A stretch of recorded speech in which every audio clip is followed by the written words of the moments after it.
নমস্কার সবাইকে, মনীষার রান্নাবান্নায় আপনাদের স্বাগত। শীতের সমস্ত সবজি এখন উঠে গেছে, আর এই সময় তো ছোটো মাছের চচ্চড়ি খেতেই হবে। এই সময় ছোটো মাছের চচ্চড়িটা আরও বেশি ভালো লাগে, যেহেতু সমস্ত সবজি পাওয়া যায়। আমার এখানে ছোটো মাছ হিসেবে ছিল পাঁচমিশালি মাছ, এবং মাছগুলোর সাইজ খুবই ছোট ছিল চাদা মাছ, মৌরালা, বেলে মাছ আর লম্বা কি একটা যেন মাছ। আমি এখানে সবজি হিসেবে নিয়েছি আলু, বেগুন, মূলো আর সিম আর ফুলকপি আর একটু বেশি পরিমাণেই পেঁয়াজকলি। আমি আজকে পেঁয়াজটা দিইনি ইচ্ছা করে, যেহেতু অনেকটা বেশি পরিমাণে পেঁয়াজকলি ছিল।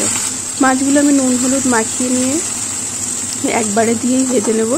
ছোট মাছ একবারেই ভেজে নেব। কড়াইটা একটু বেশি করে গরম করে নিতে হবে, নাহলে মাছগুলো ধরে যাবে। আমার আজকে একটু কড়াইটা কম গরম হয়েছিল আর মাছগুলো ধরে যাচ্ছিল, এর জন্য মাছগুলো একটু ভেঙেও গেল। যাই হোক, মাছগুলো আমার ভাজা হয়ে গেছে, আর ভেঙে চুরে যেন আরও কম হয়ে গেছে। মাছগুলো ভাজা হয়ে গেলে আমি তুলে রাখবো।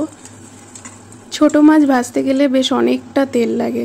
কড়াইতে একটু তেল ছিল, তারপরেও আমি আরও একটু তেল দিলাম। আর আমি ফোড়ন হিসেবে নিয়েছি শুধুমাত্র রাঁধুনি, মূলো আর ওই ফুলকপির গন্ধটা একসঙ্গে এত ভালো লাগে, তাই আর আমি জিরে দিইনি।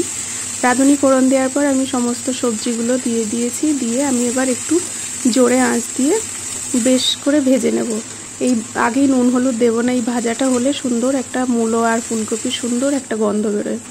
আর চচ্চড়িতে অবশ্যই একটু বেশি পরিমাণে ঝাল দিতে হয়, তাহলে খেতে বেশি টেস্ট হয়। আমার এই ভাজা হয়ে গেলে পরে আমি নুন হলুদ দিয়ে আবার 2-3 মিনিট ভেজে নেব। তারপরে আমি সবজিগুলো কড়াইয়ের ঠিক মাঝখানে এনে হাফ কাপ মতো জল দিয়ে দেবো, যাতে সেদ্ধ হয়।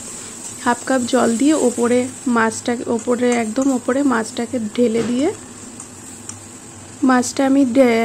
দিয়ে এবার কিছু একটা দিয়ে চাপা দিয়ে দেবো। আর আঁচটা ঠিক এমনভাবে রাখবো যাতে জলটাও আমার শুকিয়ে যায়, আবার সবজিগুলোও সেদ্ধ হয়ে যায়। মিডিয়াম থেকে আস্তের দিকেই আঁচটা রেখেছি।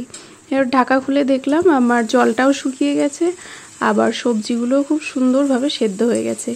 এবার আমি 4-5 মিনিট এইটাকেই সুন্দর করে ভাজা করে নেব।